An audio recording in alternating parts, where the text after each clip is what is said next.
Welcome to our tutorial on how to start a video call on Snapchat. Whether you want to catch up with friends or have a virtual meeting, Snapchat makes it easy to connect through video calls. Let's dive into the steps. First, open the Snapchat app on your Android device.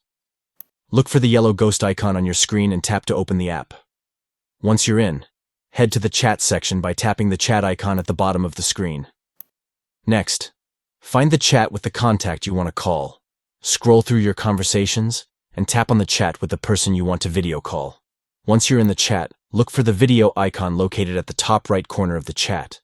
Now, it's time to start the video call. Tap on the video icon to initiate the call. Your contact will receive a notification and can choose to accept the call or not.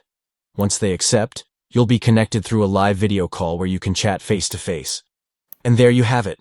With just a few simple steps, you can start a video call on Snapchat and stay connected with your friends and family. Whether you're near or far, video calls make it easy to share moments and experiences in real time. So go ahead, give it a try and enjoy connecting through video calls on Snapchat.